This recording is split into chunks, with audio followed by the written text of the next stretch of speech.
intéressant. Alors, il y avait une autre question sur le numérique.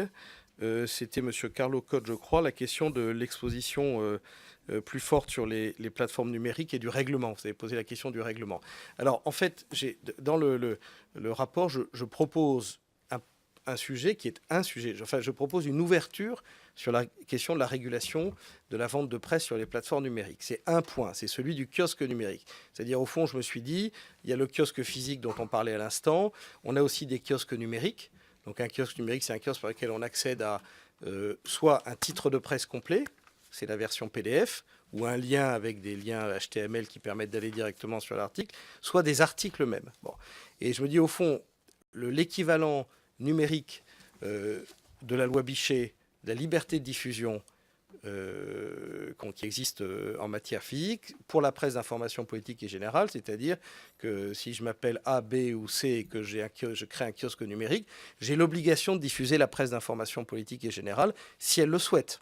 Si elle ne le souhaite pas, c'est autre chose.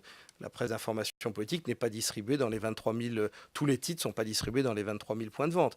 Il y a une liberté de choix. Donc c'est ça qui me paraît. Après, je crois, et c'est là où j'évoquais les discussions en cours au niveau européen, il y a la question de la régulation de l'accès à l'information et notamment aux articles. En fait, on est passé d'un monde dans lequel on avait des objets finis en papier ou à la télévision, un journal qui dure 30-40 minutes ou un journal papier qui a 20 ou 30 pages, à quelque chose qui est une consultation d'un flux continu d'informations, souvent non hiérarchisées, qui peuvent être éventuellement hiérarchisées. Si vous recevez des alertes, vous recevez les alertes d'un journal d'information politique, ce n'est pas les mêmes que celles d'un autre journal.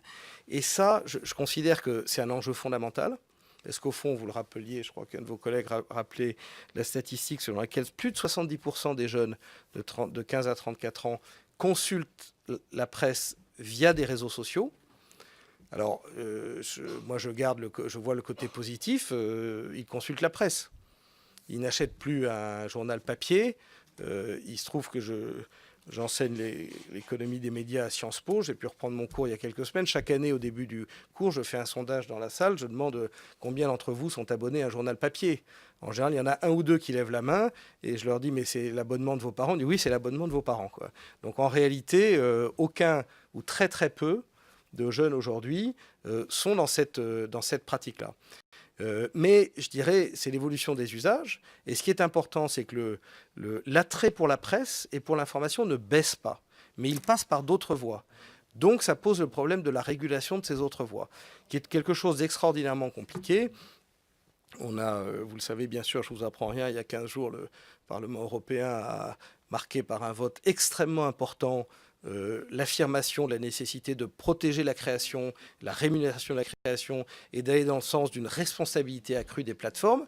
Parce que quand les plateformes disent on n'est pas éditeur de contenu, on est juste un hébergeur technique, quand on fait ce que j'ai indiqué tout à l'heure et qu'on regarde une liste de titres arrivés, c'est un rôle d'éditeur de contenu. C'est évident. Donc cet enjeu-là, il est fondamental. Mais il pose des questions qui sont beaucoup plus lourdes et beaucoup plus complexes que la proposition que je faisais tout à l'heure sur le kiosque numérique. Au fond, c'est assez simple. Je veux consulter Le Monde, Figaro ou Libération sur mon kiosque. Tiens, c'est bizarre, j'ai pas l'Express. Pourquoi j'ai pas l'Express? Voilà. Si l'Express souhaite être, je cite au hasard, hein, bien sûr, être sur ce kiosque, à ce moment, il doit avoir le droit de l'être. Ça doit être une obligation juridique à des conditions, à nouveau, de rémunération transparente et équitable. C'est la notion de non-discrimination. Donc à ce stade, c'est tout ce que je peux vous dire. Je pense que c'est un sujet qui, n'était pas la question qui m'était posée dans le rapport, donc je l'aborde au passage parce qu'il m'a semblé impossible de traiter le sujet de la distribution à la presse sans évoquer ça, mais je pense que c'est un sujet qui nécessiterait des investigations complémentaires, hein, parce qu'on voit bien à l'occasion de vote de la directive droit d'auteur à Strasbourg que ça soulève beaucoup d'autres questions.